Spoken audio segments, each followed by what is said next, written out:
Hi everyone, this is going to be the video about the proof of addition and subtraction formula of the trigonometry functions. And addition part is written here for the sine and cosine and tangent functions.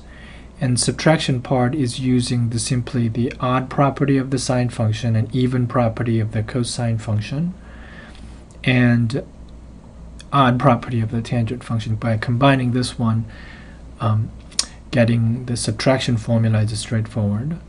And what we're going to show here is the proof of the cosine addition formula and sine addition formula.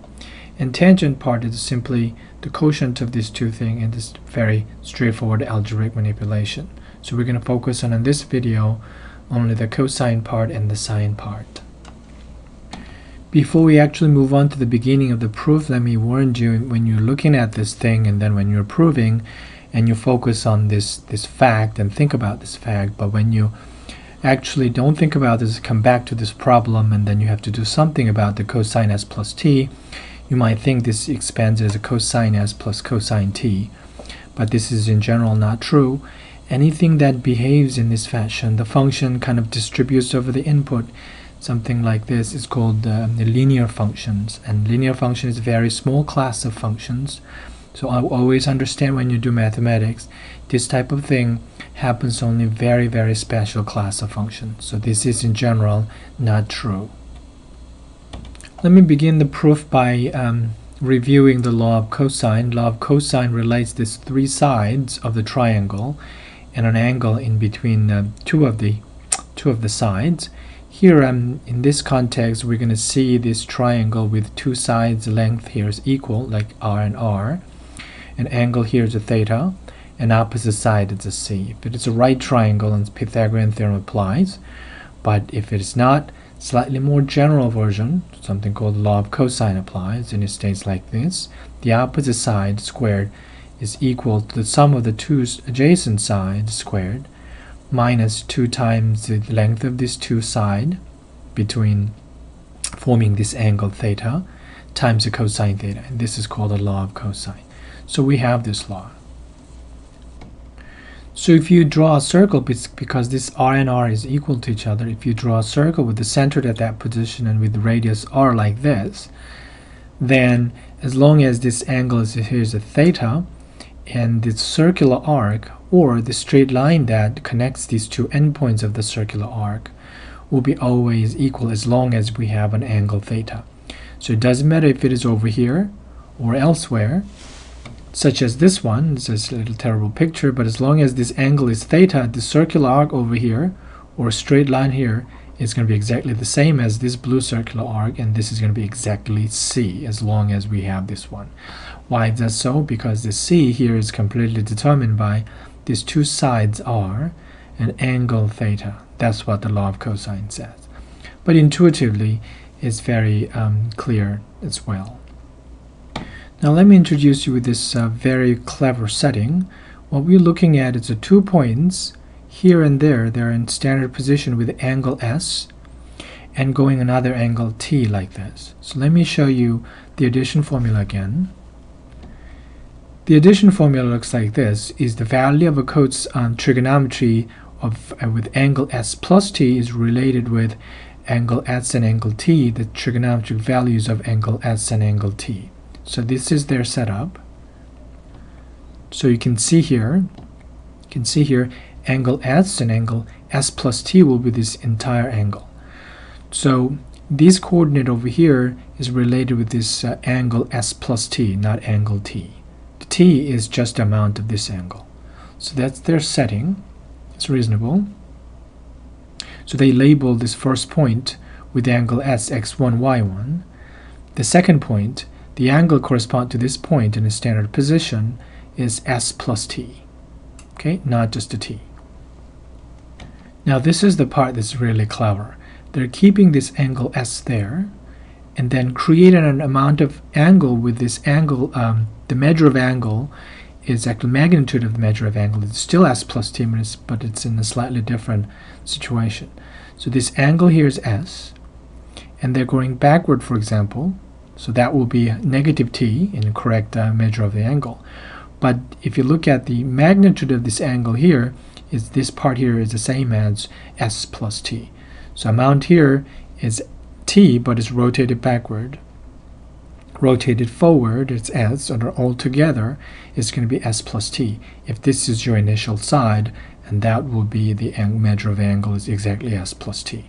So this angle s plus t and that angle s plus t is the same. Like we reviewed it before, if we have a same subtended angle s plus t and s plus t, that's the amount, then the arc length here and arc length there, or length that connects the B and D, or here in A and C, must be equal to each other, because those lengths are completely determined by this angle in between.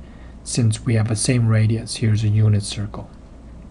So that's the connection between these two things, and this very simple and easy to understand setup gives you the desired result. So before we move on, let's record these x and y1, x1, y1, and all these subscripts in the coordinates in terms of sine and cosine. So because it's a unit circle, you know this point that has angle s, because x becomes a cosine value and y becomes a sine value. If you look at x2 and y2, that angle is s plus t, so the x coordinate is a cosine s plus t, y value gets a sine of s plus t. Those are the angle.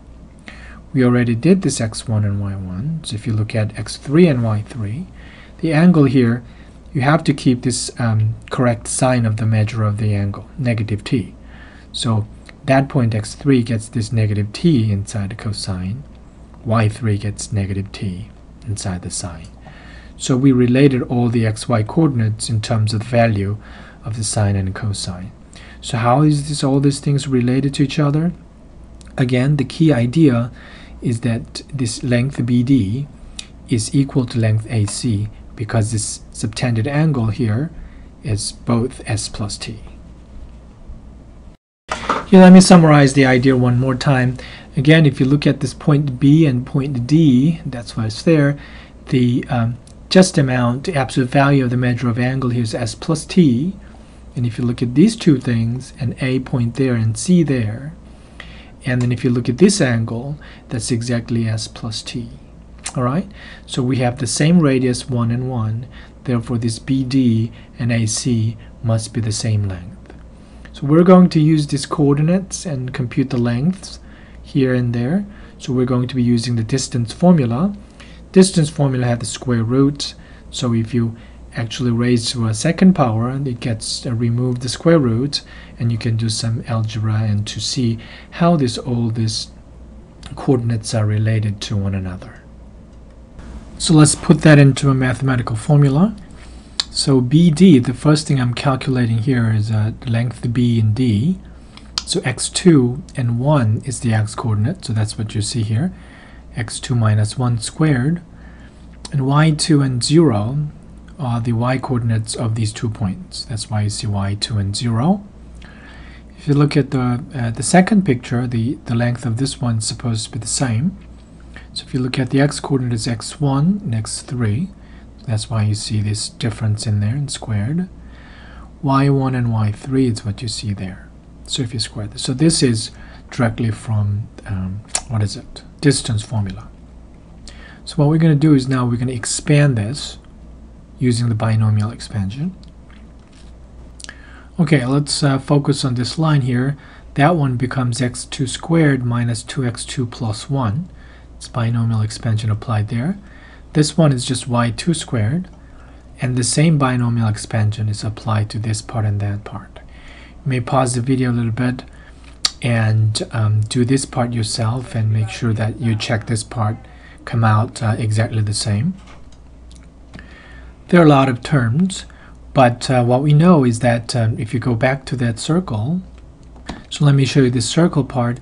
All these points x1, y1, x2, y2, and x3, y3, they're all in the unit circle, right? Therefore, this x1, xk squared, yk squared, whatever these k's are, 1 or 2 or 3, they're always 1. And you can see they're appearing a lot, x2 squared, y2 squared, and x1 and x3 squared. So I circle them, you can see that these are all paired up to 1, right? Because they are all in the unit circle.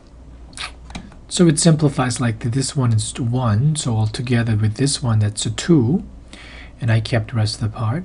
Here x1 and y1, this part becomes 1, and x3 squared, y3 squared, that part becomes 1, so we have 2 in there. Everything else I kept it there. So this is a simple version, and you can see these 2 and 2 cancels. These 2 additively cancels, so it becomes simpler. So even like that, you can even cancel this -2 afterwards and multiplicatively. They're all common multiplicative factor after you cancel these 2 additively, and then you can cancel this -2 multiplicatively, and then this is where you arrive. x2 equals x1 times x3 plus y1 times y3.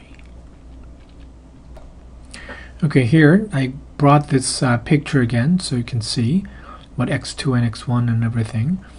x2 here was the x-coordinate of this one that has this angle s plus t, therefore it's cosine s plus t. So left-hand side x2 becomes cosine s plus t. So let me show you this much. Let's look at x1 and x3. x1 is over here, and that's the angle s part. So x1 here is cosine s, and y1 is the sine s. x3 came from that part, that's the negative t angle. Therefore x3 here cosine -t, and y3 is the sine -t. So we figured out all these things that's in the right hand side of this equation. So x1 cosine s, x3 the cosine -t, y1 is the sine s, and y3 is negative sine t. So at this stage we're going to use the property of an even and odd property of the cosine and sine function. Cosine is even function, so inside t is the same as cosine positive t, and sine is odd function, so negative can go outside.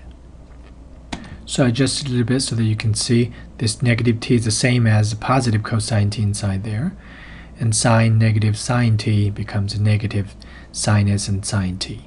So this cosine s plus t is equal to that. And this is a addition part of the law of cosine. Addition law of a cosine part. We proved here.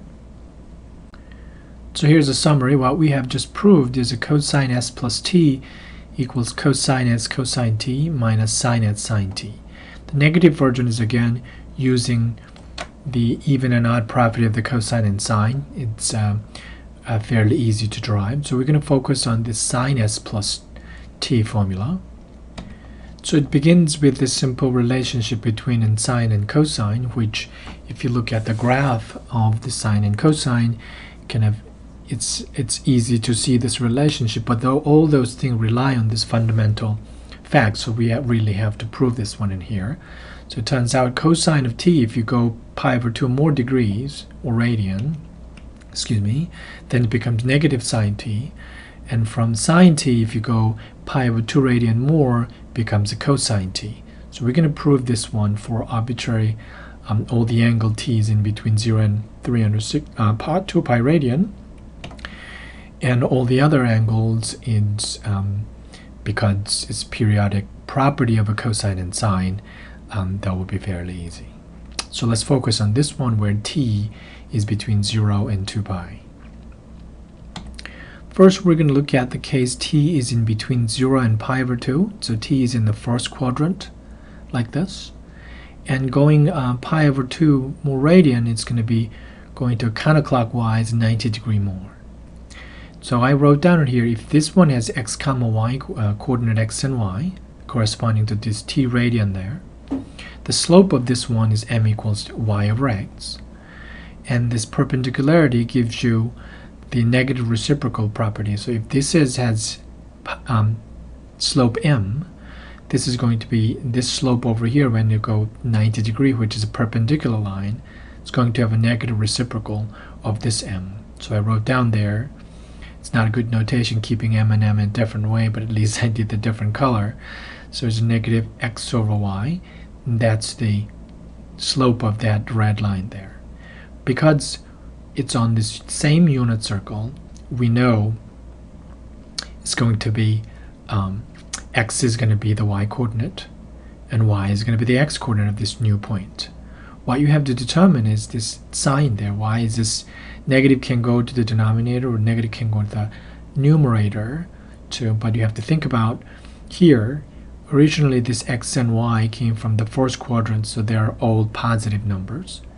Now over here, the x is a negative x coordinate is a negative and y coordinate is a positive. So if negative has to go somewhere, that has to negate this y value there, which is a positive. So if negative has to go somewhere, it has to go the x coordinate. So that's why we see this version here. Okay, so if you look at points over there, which is in the fourth quadrant, there will be y comma negative x. But both of them had slope negative x over y. So using this negative reciprocal property of the two lines perpendicular to each other, we can easily guess the coordinates of this one in terms of x comma y. So I want you to remember that if you have a point in a first quadrant x comma y, the point after you rotate it pi over 2 counterclockwise, the point is negative y comma x. It turns out it doesn't matter if your point is over here and there, it's always have the same shape of the formula. That's why we're about to check. So for example here, if our angle t is in the second quadrant, so it's over pi over 2 and pi. By the way, the reason I'm avoiding this pi over 2 thing is that I'm playing with the slope, and slope is undefined in the vertical line, and we'll come back to this case and then handle it later on, but this is my main cases. So if you're over here, we also denote this x comma y. We don't put any sign in there, but we know x here is a negative and y is a positive. So that's just plain x comma y. That has a slope y over x. But if you do the 90 degree more, or 2 pi over 2 radian, and that's the angle t plus pi over 2, that will has a negative reciprocal slope, so it has exactly the same slope, negative x over y. So that part's easy to understand. But it's slightly difficult to understand is that, okay, what about the x coordinate or y coordinate? Okay, so I want you to think about, so we know y is the x coordinate this time, and x is a y coordinate, but which one will get this negative sign? That doesn't mean it's a negative, it's just negated.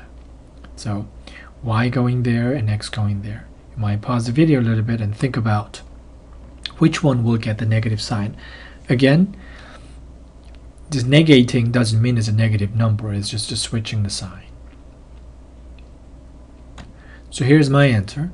Y again becomes the x coordinate, and x numerator becomes a y coordinate. But this one, both x and y coordinate of this point must have a negative sign. X is already negative, so you don't have to touch that. Positive x is already a negative number. But y was a positive number.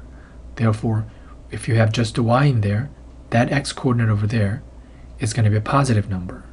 Therefore, we have to switch the sign to something else, negative.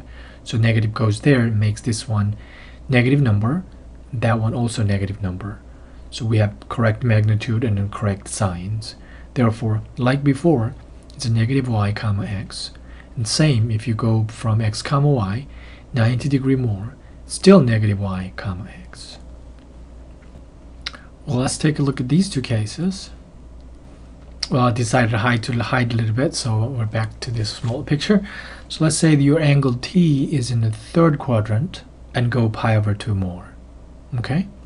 So we have x comma y that's in the third quadrant corresponding to this angle t, which must be in between pi and 3 pi over 2. So x and y both are negative numbers. So the slope is again y over x, and the slope of this part here, negative reciprocal, is the same. So this one, y, will be the x coordinate, x will be the y coordinate. Negative's got to go somewhere. And here, the x coordinate is a positive, but y itself is a negative number. So we have to switch the sign there to make it a positive number. X is already negative, and if you look at it here, this x, the value x, happens to be the y coordinate of this one, so that's already a negative number. So you don't have to put the negative there. Again, if you have x comma y, if you go counterclockwise, 90 degree more, the coordinate is negative y comma x. This is the major case in here. t is this time is in the fourth quadrant, so we go all the way around here, and the same thing, x comma y is the point that corresponds to the angle t. And if you go pi more, the slope is going to be negative reciprocal. So I put this y and x exactly the same region. Now I forgot to put this sign of x and y there, so I put it in. Y is negative, obviously, and x is positive. So this y goes to x coordinate. The numerator now becomes the y coordinate of this new point there. And as you can see, this both has to be positive. So x here is a positive, okay, but y was originally negative. So this now serves as an x coordinate, so you have to switch the sign by negative. So all four cases, if you start from x comma y, if you go 90 degree, all the cases the same formula holds, negative y comma x. And even if you look at these two angles that I excluded, 3 pi over 2 and pi over 2 earlier. I'm showing the whole thing. Let's look at this pi over 2. In that case, that x comma y, which is really 0 comma 1. So if you look at it here, that's if you go to 90 degrees, it's negative 1 comma 0. So that works. The same formula holds. So I wrote it in there, 1, 0 and 1, it's negative 1 comma 0, and that makes perfect sense. That same formula holds. Let's go over here and look at this case. Here the y is negative 1, so if you write down the formula negative y comma x, that still works. It gives you 1 comma 0. So that formula negative 1, negative y comma x holds for everything. So I wrote down here. So although right now this x comma y is in second quadrant, it could be any general thing that we examined on all the quadrants. So wherever you are, if you go pi over 2 more radians, and the other coordinate seems to be always negative y comma x. So x here corresponds to the cosine value of this angle, and y is the sine t if this is a unit circle. So I put 1 there, so they indicate the unit circle. So let's see what this one is. This one corresponds to the angle t plus pi over 2, right? So here it is. So we have these values, x and y, these are this cosine and sine. These coordinates here correspond to the angle t plus pi over 2. Wrote it in there in the color, so if you start from there to end it there, that's exactly angle t plus pi over 2. For that angle, x coordinate, so x coordinate of that angle, which is cosine t plus pi over 2. Let me repeat that again. This point right here has angle t plus pi over 2. So the cosine of that angle must be the x coordinate you see in there, which is that negative y in there. So again, that angle t plus pi over 2, the sine value of that is supposed to be the y coordinate of that terminal point, which is x. So I circled it in the blue there. So that goes into that shape. That could be a little bit confusing, but you have to do this yourself. Maybe that you look at this angle and write down these new x coordinate and y coordinate with x prime and y prime. Maybe that's going to help. But this is the relationship between t plus pi over 2 and x and y. All you have to do now is to replace this y with the sine t and x with the cosine t, which is this. So cosine t plus pi over 2 is now equals negative sine t, because y was the sine t there. And sine of t plus pi over 2 is x, that's a cosine t. So as you go pi over 2 more, it switches this sine and cosine. In the cosine case, it even switches the sign, but the sine case, it doesn't switch the sign. So that's the relationship between, this is what happened if you go pi over 2 more. Now we're almost done. We're back to this sine s plus t. Alright, I got something pasted in here so that it helps you understand what's going on. What we wanted to show is about the addition formula of a sine that starts with the sine of s plus t. So what we're going to use is a cosine formula, so we have to switch from sine to cosine. So if you have, for example, if you look at it here, sine of something, let me rewrite this one. Right, I wrote in. So the sine t is a negative cosine of t plus pi over 2. So you have sine of s plus t, so you can write it, this whole thing is now representing t here. Then it's going to be negative cosine of this whole quantity plus pi over 2. That's what you're looking at. So you can replace this t with a u and replace that whole s, substitute s plus t with a u, then it's going to make sense. So that's what we're using here. Now then, at this stage we can apply the addition formula of a cosine. Before that, we're going to group this into two terms. For example, I'm going to look at this as a cosine of one term that's x, and the second term is a t plus pi over 2, and then apply the addition formula. So here's the addition formula. Cosine of s plus t is a cosine s cosine t minus sine s and sine t, and that's what we're going to apply to s part here. This whole t is now this t plus pi over 2. So here's what we get. Negatives outside, and cosine minus and sine of this angle s and t plus pi over 2, angle s there, and t plus pi over 2. So here's that pi over 2 switch again. So we're looking at cosine t plus pi over 2, which is appeared here, that's going to be replaced by negative sine t. And we're looking at sine t plus pi over 2, and that's going to switch to cosine t there. Let's see. So here it is, that cosine is replaced by negative sine t, that sine part here is replaced with a cosine t. Then this is just simply, this part here is a sine s cosine t, and negative makes a positive, so it's a cosine s sine t, and this is usually the way the addition of the sine part is written, so we prove this sine part as well.